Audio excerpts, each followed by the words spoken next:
Salut à toutes et à tous, c'est Farouk, j'espère que vous allez bien. C'est un véritable plaisir de vous retrouver aujourd'hui pour une nouvelle vidéo. Chers moldus, chers sorciers, chères sorcières. Comme vous pouvez le constater, ça va beaucoup mieux que sur précédentes vidéos. D'ailleurs, si vous ne l'avez pas encore vu, je vous mets le lien en barre d'infos. Je tiens à profiter de cet instant pour tous vous remercier pour vos messages de bon rétablissement, ceux qui sont venus me voir, ceux qui ont pris de mes nouvelles pendant que j'étais blessé. Vraiment, merci à tous du fond du cœur. On va pouvoir démarrer cette vidéo sans transition, vous l'avez vu dans le titre. Aujourd'hui, on va parler des fréquentations, les bonnes comme les mauvaises, c'est important d'en parler. Avoir des relations, qu'elles soient bonnes ou mauvaises, a un impact direct sur notre vie, notre comportement, sur l'image qu'on donne aux autres. On dit toujours qu'il vaut mieux être seul que mal accompagné, et c'est un adage qui est totalement vrai. Mais j'aime avoir de bonnes fréquentations pour éviter de prendre l'apéro tout seul. D'ailleurs, si vous voulez m'inviter, n'hésitez pas, ce serait avec grand plaisir que je viendrai. Ceci étant dit, je pense sincèrement que la solitude n'est pas la réponse à tout et que nous avons toujours le choix de fréquenter ou de nous rapprocher d'une personne ou d'un groupe de personnes. Cela peut avoir un apport positif ou négatif et le choix que l'on va faire est déterminant. Le plus compliqué, c'est comment faire ce choix. Qu'est-ce qui justifie que je vais fréquenter une personne plutôt qu'une autre? Et puis, après tout le monde n'a pas la même faculté de tisser des liens facilement avec des gens. Moi-même, j'ai été très timide à une période de ma vie et je le suis encore aujourd'hui dans certaines situations. Et c'est là qu'on doit faire quelque chose qui va justifier ce choix. Il faut cerner le personnage. Il faut se faire une idée de la personne à qui on s'adresse et c'est primordial. Pour vous donner un exemple concret, je vais vous parler d'un événement qui a eu lieu dans la saga Harry Potter. Et pour cela, je vais vous parler de Harry lui-même. Dans le premier livre de la saga, Harry doit acheter ses fournitures scolaires ainsi que ses robes de sorcier sur le chemin de traverse en compagnie de Hagrid, qui, cela dit en passant, est le premier vrai contact de Harry dans cet univers totalement nouveau pour lui. Retenez bien ça parce que c'est très important. Pendant que Harry prenait ses mesures pour s'acheter ses robes de sorcier dans la boutique de Madame Guipure, il va faire une rencontre intéressante. En effet, il se retrouve à parler avec un certain Drago Malfoy, qui, au moment de la rencontre, ne sait pas du tout qu'il a en face de lui le célèbre Harry Potter. Et pendant la conversation, Harry et Drago seront amenés à parler de Hagrid. Et le moins que l'on puisse dire, c'est que Drago n'ira pas avec le dos de la cuillère pour parler de Hagrid. Parce que dans le livre, voici ce que l'on peut lire. Oh, dis donc, regarde un peu ce bonhomme, dit soudain le garçon avec un signe de tête en direction de la vitrine du magasin. Hagrid se tenait devant la boutique. Il adressa un sourire à Harry et lui montra les 2 grosses crèmes glacées qu'il tenait à la main pour lui faire comprendre qu'il ne pouvait pas entrer. C'est Hagrid, dit Harry, content de savoir quelque chose que le garçon ignorait. Il travaille à Poudlard.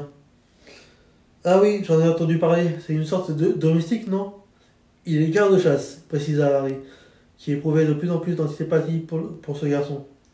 C'est ça, on m'a dit que c'était un espèce de sauvage. Il habite dans une cabane dans le parc de Poudlard et il se saoule de temps en temps.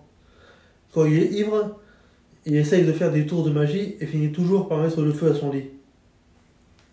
Et encore, je vous ai sélectionné ce passage, mais avouez quand même qu'il est juste imbuvable et il a été durant toute la durée de la conversation. On constate aussi que Harry commençait rapidement à cerner le personnage de Drago Malfoy. Et dans le film, on nous offre une scène tout aussi intéressante. Parce que, arrivé à Poudlard, Drago Malfoy a rapidement porté un jugement sur Ron Weasley parce qu'il portait une robe de seconde main. Suite à cela, Drago dira à Harry que certaines familles de sorciers valent mieux que d'autres et qu'il devrait éviter de choisir ses amis parmi les gens douteux. Drago tend la main à Harry qui refuse tout naturellement de la serrer. Parce que Harry a compris à qui il avait affaire, puisqu'il a d'abord été mis en contact avec les bonnes personnes, à savoir Hagrid, qui était venu le sauver des Dursley, et Ron, avec qui il a vraiment sympathisé dans le Poudlard Express, qui deviendra par la suite son meilleur ami, et qui contribua à son intégration et son évolution dans le monde des sorciers. Tandis que ses amis, à Drago Malfoy, disons les choses clairement, Crabbe et Goyle ne lui apportent absolument rien. Et d'ailleurs, n'oublions pas une chose, c'est qu'on n'est que 10 ans après la chute de Lord Voldemort. Si Harry était devenu ami avec Draco Malfoy, il aurait été mis en contact avec de nombreuses personnes dont les parents ont été des alliés de Lord Voldemort. Draco lui-même est le fils de sorciers qui ont été à la botte de Voldemort. Donc Harry a fait le bon choix en refusant de serrer la main de Draco parce qu'il a compris qui étaient les gens douteux et qui étaient les personnes avec qui il devait garder le contact. Pour vous donner un deuxième exemple quant aux fréquentations, nous allons cette fois-ci parler de Dudley Dursley, le cousin de Harry Potter. Ce qu'il faut savoir, c'est que Dudley n'a jamais été quelqu'un de vraiment fréquentable. Il a brutalisé Harry pendant toute son enfance, et personne ne disait rien, que ce soit à la maison ou à l'école. Et même ses amis n'étaient pas vraiment fréquentables. Dans le 5e film de la saga, on peut entendre Harry reprocher à Dudley et sa bande d'avoir frappé un môme à 5 contre 1. Et c'est bien là tout le problème de Dudley et de ses fréquentations. Dudley a beau être le plus grand et le plus fort de la bande, son seul et unique intérêt à traîner avec eux, c'est de se dire que l'union fait la force et se sentir plus puissant. Un peu comme Draco Malfoy avec Crabbe et Goyle en fait. Pourtant, entraîner les autres dans ses erreurs, ce n'est pas leur rendre service. On dit toujours qu'on apprend de ses erreurs, mais dans le cas présent, ça a tout l'effet inverse. Et il est compliqué d'accepter cette réalité parce que malheureusement, Dudley est toujours resté avec cette ligne de conduite. Et bien évidemment, ses amis étaient d'accord avec lui.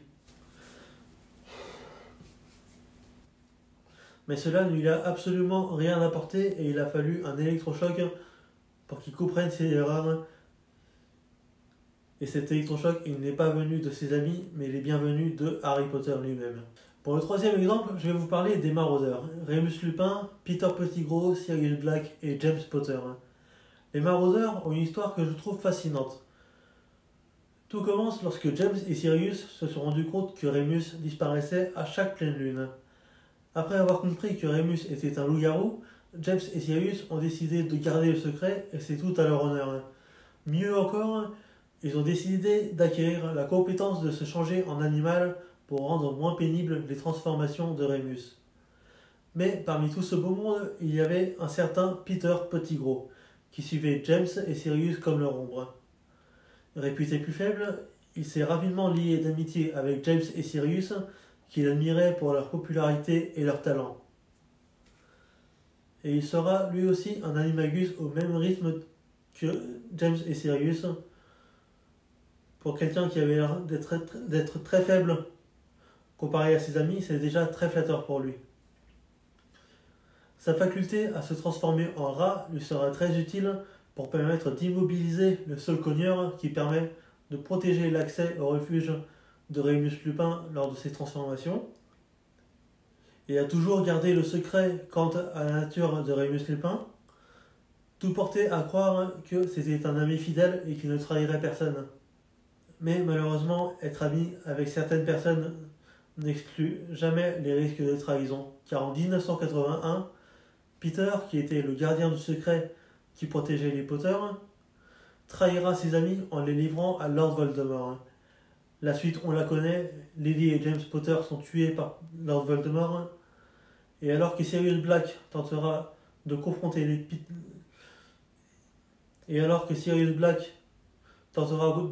Peter pour sa trahison, ce dernier assassinera 12 moldus avant de se couper le doigt et se transformer en rat, se faisant ainsi passer pour mort. L'action fut tellement rapide que Sirius fut accusé du meurtre de Peter et de ses 12 moldus. Peter Pettigrew a réussi son coup, il est à la base du meurtre des Potter, il a envoyé un de ses meilleurs amis en prison, lui qui pourtant ne payait pas une mine en apparence et qui regardait toujours ses amis avec admiration. Je crois que le plus terrible dans cette histoire, c'est que ce groupe a quand même forgé les membres, parce que cela a permis à Remus Lupin de se faire des amis malgré sa condition de loup-garou. Cela a permis à Peter Pettigrew d'acquérir une faculté extraordinaire en devenant un animagus au même rythme que ses amis. Devenir ami avec ces personnages a largement contribué à leur évolution. Le message que je veux faire passer à travers ces exemples, c'est que le fait d'être ami avec quelqu'un, même depuis des années, n'empêche pas les risques de trahison et il faut être attentif. Et c'est très important. Comme dirait Alastair Mowbray dans le 4e livre, vigilance constante. L'erreur que beaucoup de monde fait, c'est qu'ils finissent par baisser leur garde. Mais en restant attentif, c'est comme cela qu'on se rend compte où sont les bonnes et où sont les mauvaises fréquentations. Parce que dans des relations, autant il peut y avoir des améliorations, autant il peut y avoir aussi des dégradations. Et voilà les amis, c'est tout pour cette vidéo, j'espère qu'elle vous a plu. Si c'est le cas, n'hésitez pas à liker cette vidéo, n'hésitez pas à commenter également, je lis avec plaisir tous vos commentaires. Abonnez-vous à ma chaîne si ce n'est pas déjà fait. Je vous dis à très bientôt pour une prochaine vidéo. Je vous fais de gros bisous. En attendant, prenez tous soin de vous, sinon je me fâche. Allez, ciao!